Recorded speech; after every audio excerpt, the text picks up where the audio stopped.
अब हम किसके बारे में पढ़ रहे थे? Resistance in parallel. पैरेलल में क्या होता है आपकी रेजिस्टेंस को आपने पढ़ा था, अभी मैंने आपको पढ़ाया कि पैरेलल रेजिस्टेंस में करंट डिफरेंट रहती है। तो टोटल करंट आ गई I is equal to I1 plus I2 plus I3 और वोल्टेज आ गई IR। तो हम I की वैल्यू यहाँ से निकाल सकते हैं V/R।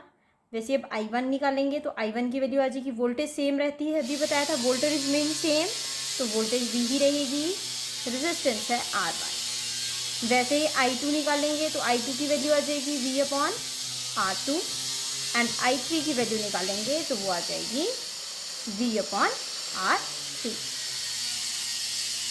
Put all these equation, इसे हम 3 इक्वेशन मार्क कर देते हैं। Put equation second and third in equation 1। Second और थर्ड को किस में पुट करेंगे? फर्स्ट में। Put equation second and third in equation 1। अगर आप उसे इक्वेशन 1 में पुट करते हैं तो हमारा क्या आ जाएगा? I की जगह लिखेंगे V/R। V/R is equal to V/R1 plus V/R2 plus V/R3। अगर मैं यहाँ से कॉमन निकालूँ तो आपका आ जाएगा V/R is equal to V common 1/R1 plus 1/R2 plus 1/R3।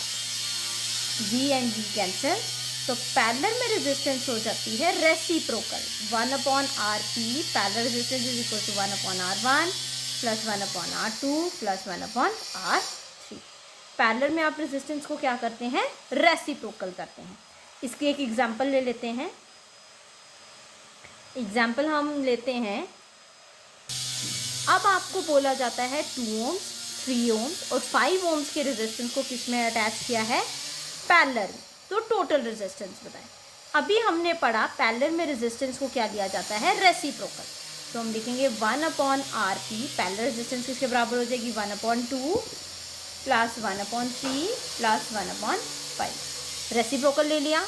अब नीचे तीनों का डिनोमिनेटर डिफरेंट है तो आप एलसीएम लेंगे। तो एलसीएम को अगर आप सॉल्व करें 2, 3, 5, 2 1s are 2, 3 and 5 remains as such, 3 1s are 3, 5 remains as such, 5 1s are 5. The LCM is 2 3s are 6 and 6 5s are 30. 1/RP is equals to 30 नीचे आ जाएगा। अब 2 है, ये तो आपको सॉल्व करना आता है मैथ्स में। अब इसे अगर मैं सॉल्व करूंगी तो आ जाएगा 15 प्लस 10 6। ये सोल्यूशन तो आप सबको पता है कि एलसीएम लेके कैसे फैक्टराइज किया जाता है। तो 1/RP is equal to 15 plus 10 25, 25 plus 6 31, 31/30। ये तो 1/RP की वैल्यू है, आपको टोटल रेजिस्टेंस पूछी है तो RP कितना आ जाएगा? 30/31 ohms। इसे याद रखिए, कई बच्चे यहीं तक स्टेप लिख देते हैं। अगर आप ये स्टेप स्किप कर देंगे तो आपका हाफ मार्क्स वो डिड्यूस कर देंगे, काट देंगे। तो आपको ये तो रेसिप्रोकल निकाला है तो आपको टोटल रेजिस्टेंस पूछी थी तो आप इसका क्या करेंगे? रेसिप्रोकल लेंगे। अब आपका आता है नेक्स्ट टॉपिक, क्या है तुम्हारी? इंटरनल रेजिस्टेंस क्या होती है।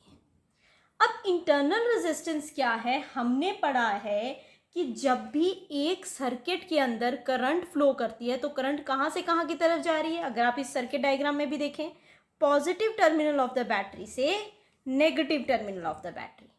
नॉर्मल आपने घर पे सेल तो देखा होगा, जो आप टॉर्च में डालते हो, वॉच में डालते हो, जो वॉल क्लॉक होती है, दीवार पे टांगने वाली घड़ी होती है, आपने एक नॉर्मल सेल देखा है।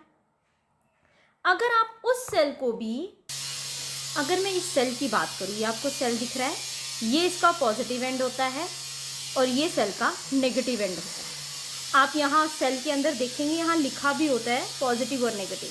ये आपको दिख रहा है, ये सेल का पॉजिटिव एंड लिखा है और ये देखिए ये सेल का क्या लिखा है? नेगेटिव एंड दिखाई दे रहा है। ये सेल का आ गया आपका नेगेटिव एंड। अगर इस सेल को मैं खोल के देखूंगी, इसके बीच में एक ब्लैक कलर का कुछ निकलेगा जिसे हम क्या बोलते हैं? इलेक्ट्रोलाइट्स। वो एक ऐसा सॉल्यूशन होता है, एक ऐसा मटेरियल होता है, क्या बोलते हैं उसे? इलेक्ट्रोलाइट। वो ऐसा सॉल्यूशन होता है या ऐसा मटेरियल होता है जो आपके करंट को रोकता है। अगर इस सेल को मैं बाहर से वायर्स लगा दूँ, और एक बैटरी लगा दूं या एक बल्ब लगा दूं, तो इस सेल में से करंट जाएगी वायर से थ्रू। तो वायर्स के अंदर जो इलेक्ट्रॉन्स का फ्लो है वो जो रुक रहा है उसे हम रेजिस्टेंस बोलते हैं। वो किसके पे डिपेंड करता है? लेंथ पे, एरिया। अगर इसी सेल पे वायर्स लगा दूं और उस वायर के आगे एक बल्ब लगा दूं, अब बल्ब तो ग्लो करेगा, बट जो वायर्स हैं वो करंट को रोक रही हैं, अपोजिशन प्रोवाइड कर रही हैं। वो किस पे डिपेंड करता है? वायर की लेंथ और एरिया। ये ऑलरेडी हमने डिस्कस किया था।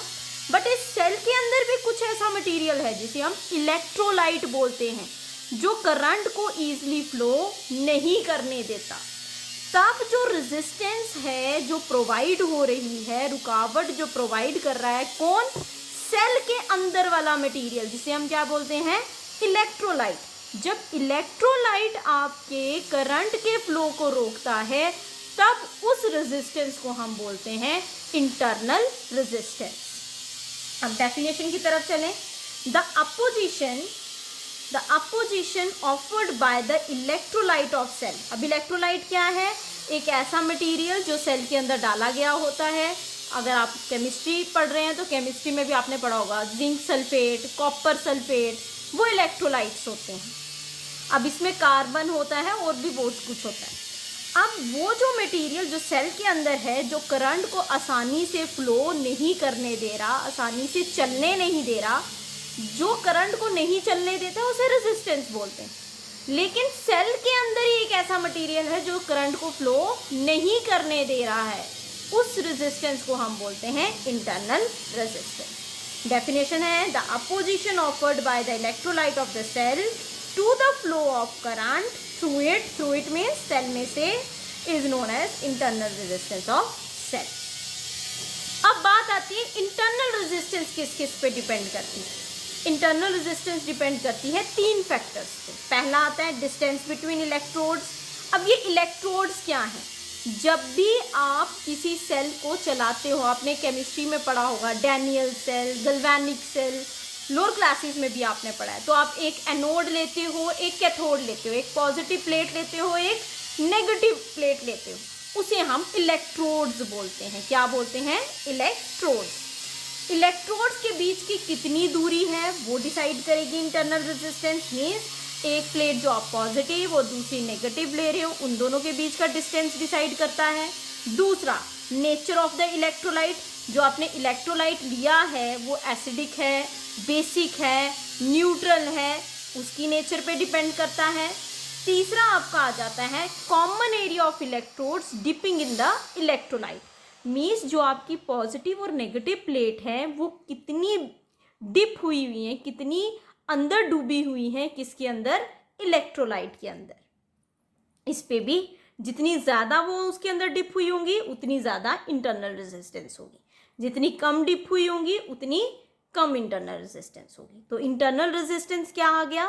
सेल के अंदर का मटेरियल जो करंट को ईजिली फ्लो नहीं होने देता। अब हम वहाँ नहीं लिखेंगे सेल के अंदर का मटेरियल, अंदर के मटेरियल को डायरेक्टली क्या बोलते हैं? इलेक्ट्रोलाइट। अगर सेल के अंदर जो इलेक्ट्रोलाइट्स हैं वो आपकी करंट को जब अपोजिशन प्रोवाइड करते हैं, आसानी से फ्लो नहीं होने देते, तब हम उस रेजिस्टेंस को बोलते हैं internal resistance of the cell.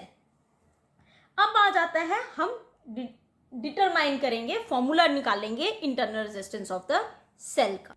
अब क्वेश्चन आ जाता है determination of internal resistance of a cell. जैसे ये सेल है, इसका आपको बताना है अंदर की रेजिस्टेंस कितनी है। तो अब यही सेल मैंने यहाँ लगाया है, ये जो दिखाया है ये क्या है? ये वाला सेल। क्लियर? अब इसकी रेजिस्टेंस कितनी है हमें नहीं पता, उसको मैंने सिंबल दिया है स्मॉल आर। इंटरनल रेजिस्टेंस को डिनोट करते हैं सिंबल स्मॉल आर के साथ, और अगर वायर की रेजिस्टेंस हो तो हम इस डिनोट करते हैं सिंबल कैपिटल आर के साथ। तो ये सेल है जिसकी रेजिस्टेंस मैंने स्मॉल आर निकाल रखी है और यही निकाल के बतानी। इसको मैं इसके अंदर अपनी एक वोल्टेज होगी, जैसे यहाँ लिखा होगा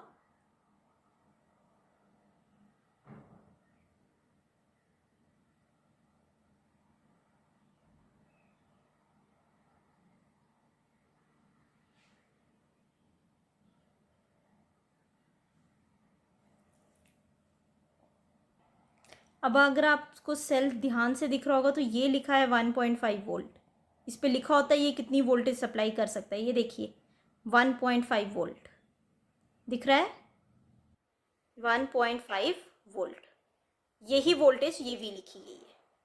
अब इस डायग्राम की तरफ देखें तो यही वोल्टेज V लिखी गई है। ये V हमें नोन होगा, R हमें निकाल के बताना है।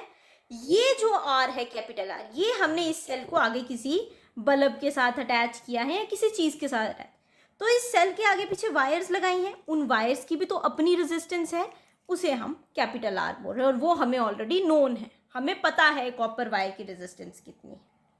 क्लियर? क्योंकि हमें इन वायर्स की लेंथ पता है, एरिया पता है, तो रेजिस्टेंस हम निकाल सकते हैं R is equals to rho L by A करके। तो हमें कैपिटल R पता है और वोल्टेज पता है और करंट पता है। तो अब हमें निकालनी है स्मॉल r की वैल्यू। हमें पता है ओम्स लॉ बोलता है, सिंस वी नो डैट,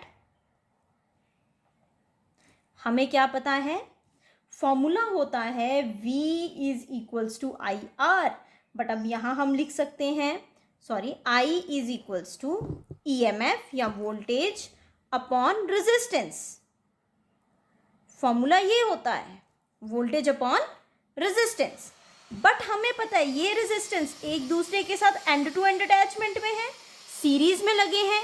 और अभी हमने पढ़ा था अगर हमारे सीरीज कॉम्बिनेशन में लगा हो तो टोटल रेजिस्टेंस को क्या करते हैं, ऐड करते हैं।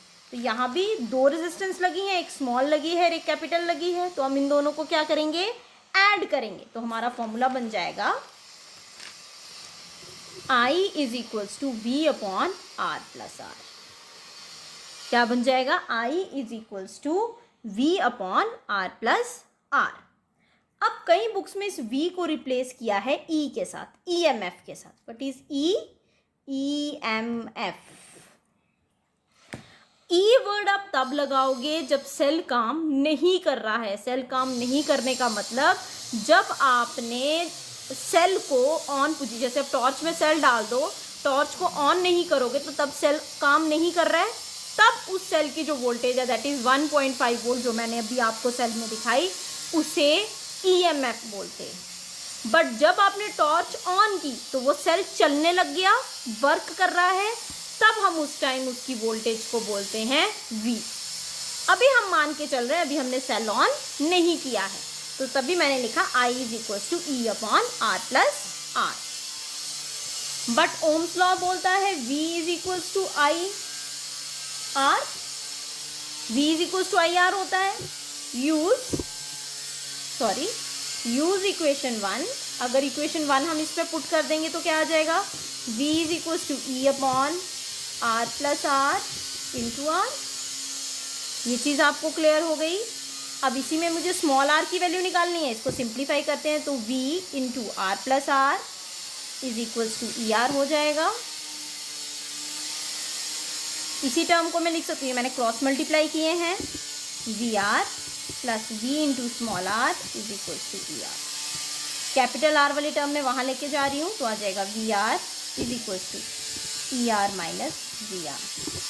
Then VR is equals to R common E minus E. Then small r is equals to R upon V into E minus E. ये भी डिनोमिनेटर में चला गया। आप यहाँ तक रखना चाहें यहाँ तक भी रख सकते हैं, otherwise R is equals to R into E upon V minus V upon V। दोनों के नीचे डिनोमिनेटर ले लिया मैंने V, तो आ जाएगा R is equal to R into E upon V minus 1। V और V cancel, this is the internal resistance of the cell. What is E? EMF जब सेल वर्क नहीं कर रहा है, ऑन पोजीशन पे नहीं है। V इज द वोल्टेज जब सेल वर्क कर रहा है। R is the resistance of the circuit, circuit means जो बाहर वाली वायर्स हैं। स्मॉल r है रेजिस्टेंस ऑफ द सेल, जो आपने सेल यूज़ किया है, जैसे मैंने ये सेल यूज़ किया था, इस सेल की अपनी इंटरनल रेजिस्टेंस क्या है। ये फॉर्मूला याद रखिएगा, ये आगे भी यूज़ होगा एक दो क्वेश्चन में। Thank you students.